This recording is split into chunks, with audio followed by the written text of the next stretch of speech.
Hey man, one of the most misunderstood things in dating is the idea that showing desire makes you look weak, that if you reveal interest, you're handing over your power. But that's only true when your desire is uncontrolled. See, the problem isn't that you want her.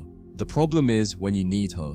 There's a huge difference between a man who chooses a woman and a man who clings to her. And if you don't know how to express interest from a place of emotional self-control, you'll always come across like you're chasing, even when your intentions are genuine. Desire, when it comes from a grounded man, pulls her in. It doesn't push her away, because a man who's in control of his emotions can look her in the eyes and say, "I want you," without sounding like he's saying, "Please choose me." That's the difference. One is confidence. The other is desperation. One is rooted in clarity. The other is soaked in anxiety, and women can feel it instantly. So the goal is never to hide your desire, it's to manage how you reveal it. You don't dim the flame, you contain it. The man who shows desire without desperation moves slower. He doesn't jump at every opportunity to compliment her. He doesn't fill every silence with validation. He's not constantly seeking her attention.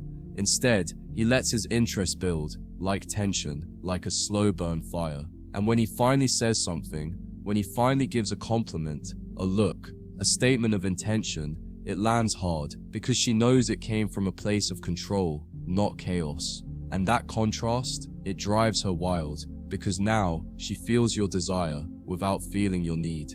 You've got to be comfortable with space. Most guys think if they don't text often, if they don't show up consistently with some kind of attention, she'll forget about them. But here's what actually happens. When your presence isn't always available, your desire becomes more valuable.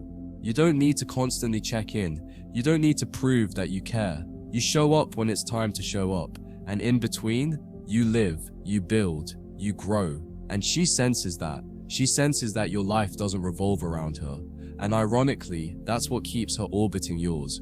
When you speak, speak with weight. Don't shower her with "you're so hot" or "you're amazing" after every message. Wait, watch, let her reveal more of herself. Then choose one moment and say something measured. "You look incredible in that," or "I like how sharp your mind is." And then pull back. Let it breathe. Let her wonder. That push-pull rhythm is what creates intrigue. Not because you're playing games, but because you're not bleeding attention. You're offering it with precision. And that kind of focus feels rare, feels strong. Also, desire doesn't need to be loud. It doesn't need to come with grand romantic gestures. Sometimes it's in a look, a pause, a subtle smirk, a glance that holds for a second too long, a touch that doesn't linger, but suggests you could if you wanted to. That physical and emotional restraint is powerful. It's what separates the man who's begging for connection from the one who's offering it, if she's ready. You're not denying what you feel, you're directing it. And that direction makes all the difference. You also stop waiting for her cues. You don't wait to see if she likes you before you show interest. You already know your value. You're not performing for her approval. You're giving her a chance to earn your consistency. So you express interest when it feels right, but you don't push when it doesn't. You can say, "We should go out sometime." And if she doesn't respond well, you don't take it personally. You move on. That ability to detach from outcome is what keeps your desire from turning into desperation. You need to anchor your energy in something bigger than her. Purpose, mission, direction. When your identity is tied to your goals and not her responses, you stop looking desperate. Why? Because your time is now selective. You don't just have 3 hours to chat about nothing. You don't hover around waiting for her availability. You fit her in when it makes sense. And when she feels that your life is already full, your desire stops feeling like pressure. It starts feeling like an invitation, one she wants to accept before the moment passes. The desperate man is afraid of rejection, but the grounded man, he doesn't fear it because he knows that no matter what happens, he's still enough. So he doesn't flatter just to avoid silence. He doesn't over-communicate to fill emotional gaps. He speaks his truth when it's time, and when it's not received, he walks calmly, not as a punishment, but as a principle. And when she sees that, when she realizes that your desire isn't anchored to her validation, she stops seeing you as needy and starts seeing you as rare. Even your compliments shift. Desperate compliments are surface level, constant, and come from a place of fear. Grounded compliments are earned. They're specific, they're occasional, they carry tone.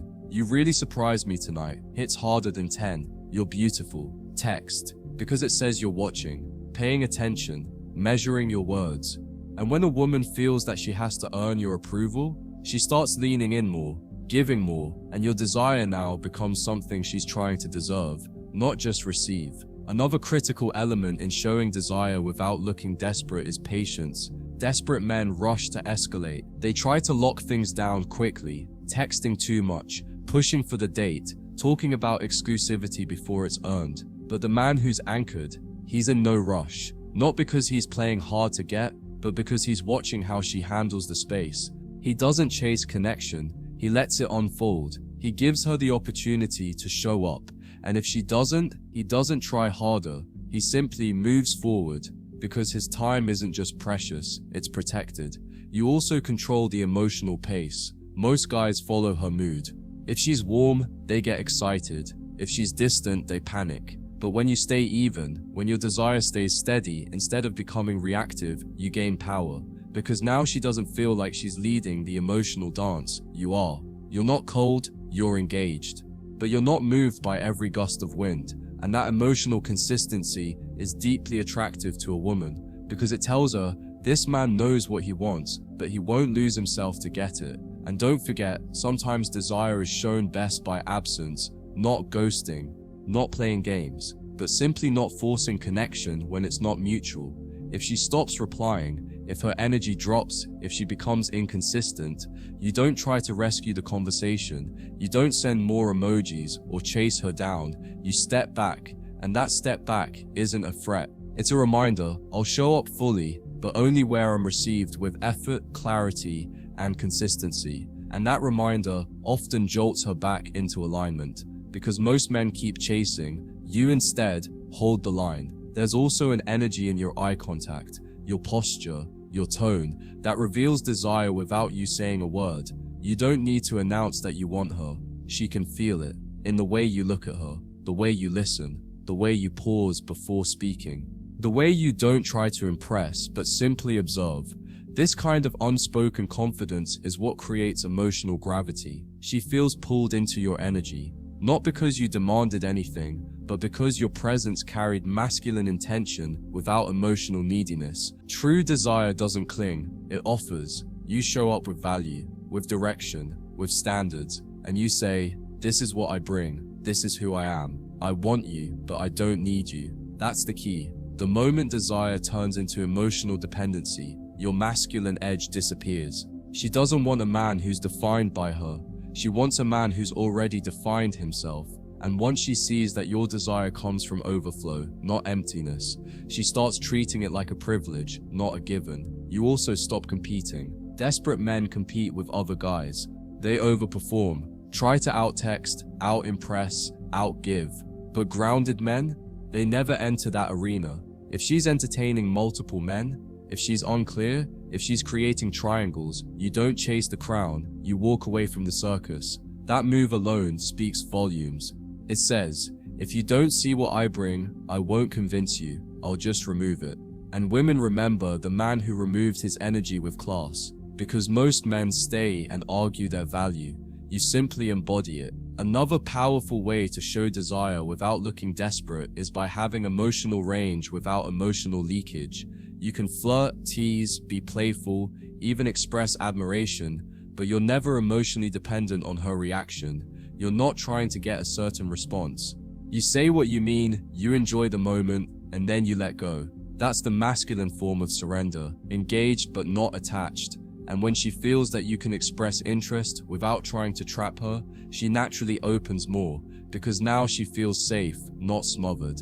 Let her come toward your energy. When she gives, you give. When she pulls back, you don't follow, you watch. And your response is based on what she shows, not what she says.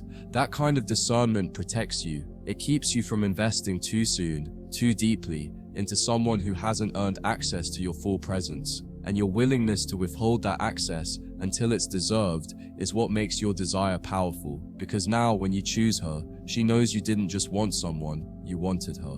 And that kind of chosen energy, that's what anchors deep attraction. Remember too, Your ability to show desire without desperation rests in your relationship with yourself.